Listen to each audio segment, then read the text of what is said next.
नमस्कार।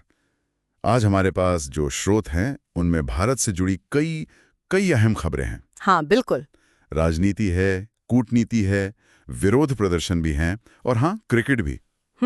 और शुरुआत में ही एक दिलचस्प चीज दिख रही है। एक तरफ प्रधानमंत्री मोदी बंगाल में देवी माँ के जयकारे लगा रहे हैं, हाँ। जिसकी तारीफ हो रही है। हाँ। तो दूसरी तरफ बिहार में उन्हें काले झंडे दिखाए जा रहे हैं। बिल्कुल। ये स्रोत आज के भारत की एक मिलीजुली थोड़ी जटिल तस्वीर पेश करते हैं। हाँ। एक तरफ देखिए सांस्कृतिक राजनीति चल रही है, दूसरी तरफ जमीन पर विरोध भी है। सही। और इन सब के बीच अहम अंतर्राष्ट्रीय कदम भी उठाए जा रहे हैं। तो आज कोशिश रहेगी कि इन अलग अलग कड़ियों को जोड़कर देखें, मतलब समझें इनका। बिल्कुल। तो चलिए फिर शुरू करते हैं, गहराई से देखते हैं इन खबरों को। शुरुआत करते हैं राजनीतिक गलियारों से। हाँ। प्रधानमंत्री मोदी ने दुर्गापुर में भाषण दिया और उसमें जय मां काली, जय मां दुर्गा का नारा लगाया। और इस पर तृणमूल कांग्रेस यानी टीएमसी ने कहा है कि ये बंगाल के प्रभाव का नतीजा है, एक तरह का, मतलब वैचारिक बदलाव बता रहे हैं वो इसे। हाँ, ये दिलचस्प है देखना कि कैसे क्षेत्रीय राजनीति और राष्ट्रीय प्रतीक एक दूसरे को प्रभावित कर रहे हैं। सही। ये दिखाता है कि पार्टियां सांस्कृतिक मुद्दों को कितनी गंभीरता से ले रही हैं, खासकर बंगाल जैसे राज्य में। लेकिन टीएमसी ने साथ में भाषा और महिला सुरक्षा पर भाजपा की आलोचना भी की है। हाँ बिल्कुल। और पहलगाम हमले पर कार्रवाई की मांग भी उठाई है। हाँ। तो ये टीएमसी की रणनीति का हिस्सा लगता है। एक तरफ वो कह रहे हैं कि हमारे प्रभाव से बदलाव आया, श्रेय ले रहे हैं। हाँ, श्रेय ले रहे हैं, और दूसरी तरफ आलोचना भी जारी रखी है, मतलब एक संतुलन साधने की कोशिश। पर क्या ये जो प्रतीकों वाली राजनीति है, ये असल मुद्दों से ध्यान नहीं भटकाती, जैसे टीएमसी खुद भी आरोप लगाती है? देखिए, ये बहस तो हमेशा रहती है। पार्टियां अक्सर प्रतीकों का इस्तेमाल करती हैं अपनी बात कहने के लिए, वोटरों से जुड़ने के लिए। हाँ। ये कितना असरदार होता है या कितना ध्यान भटकाता है, ये कहना मुश्किल है। पर हाँ, ये भारतीय राजनीति का एक अहम हिस्सा जरूर है। अच्छा, अब इसी राजनीतिक माहौल में एक और खबर बिहार की मोतिहारी से। हाँ। वहां प्रधानमंत्री की रैली में कुछ लोगों ने काले झंडे दिखा दिए। अच्छा। 3 युवकों को हिरासत में भी ले लिया गया है और तेजस्वी यादव ने इसका वीडियो भी शेयर किया है।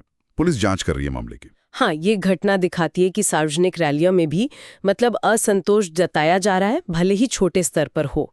और पुलिस की जो प्रतिक्रिया है, और जैसे तेजस्वी यादव ने इसे फौरन सोशल मीडिया पर डाला, हाँ बिल्कुल, ये बताता है कि ऐसे विरोधों को नजरअंदाज नहीं किया जा रहा। राजनीतिक दल इन्हें अपने नैरेटिव में इस्तेमाल भी कर रहे हैं। सही कहा। तो ये तो हुई देश के अंदर की बात। अब जरा बाहर देखें। हाँ। प्रधानमंत्री 23-24 जुलाई को यूके जा रहे हैं और ये दौरा काफी अहम माना जा रहा है। बिल्कुल। क्योंकि भारत यूके मुक्त व्यापार समझौते मतलब FTA, उस पर साइन होने की उम्मीद है। हाँ, ये FTA बहुत महत्वपूर्ण हो सकता है ना, खासकर ब्रेक्जिट के बाद यूके के लिए और भारत जैसी बढ़ती अर्थव्यवस्था के लिए। दोनों देशों के बीच जो व्यापारिक रिश्ते हैं, उन्हें एक नई दिशा मिल सकती है इससे। और इसके बाद वो मालदीव भी जा रहे हैं। हाँ, मालदीव यात्रा भी अहम है। वो भारत की जो पड़ोसी पहले नीति है और हिंद महासागर क्षेत्र में अपने रिश्तों को मजबूत करने की जो कोशिश है, उसका हिस्सा है ये। अच्छा, अंतर्राष्ट्रीय स्तर पर एक और मामला उठा है। क्या? राहुल गांधी ने सरकार से सफाई मांगी है डोनाल्ड ट्रंप के एक दावे के बाद। हाँ, वो बयान मैंने भी देखा। ट्रंप ने कथित तौर पर कहा था कि भारत पाकिस्तान तनाव के दौरान भारत के 5 जेट गिरा दिए गए थे। हाँ, ये बड़ा दिलचस्प है कि कैसे किसी दूसरे देश के नेता का कोई बयान, चाहे वो कितना सही हो या ना हो, वो फौरन यहाँ घरेलू राजनीति में हलचल मचा देता है। बिल्कुल। विपक्ष इस मौके का इस्तेमाल कर रहा है सरकार से राष्ट्रीय सुरक्षा जैसे मतलब गंभीर मुद्दे पर पारदर्शिता और जवाबदेही मांगने के लिए। ये संसदीय निगरानी का एक उदाहरण है एक तरह से। सही। तो ये सब तो हुई गंभीर राजनीतिक और कूटनीतिक बातें। अब थोड़ा खेल की तरफ चलते हैं। हाँ। इंग्लैंड में लॉर्ड्स में भारत और इंग्लैंड की महिला टीमों के बीच दूसरा वनडे मैच बारिश की वजह से देर से शुरू हुआ। हाँ, इंग्लैंड में क्रिकेट और बारिश का तो पुराना साथ है ना। इंग्लैंड ने टॉस जीतकर पहले फील्डिंग चुनी और भारत की शुरुआत थोड़ी मतलब ठीक नहीं रही। हाँ, शुरुआती विकेट जल्दी गिर गए, लेकिन स्मृति मंधाना ने पारी को संभाला। बल्लेबाज का टिकना बहुत अहम हो जाता है टीम के लिए। बिल्कुल।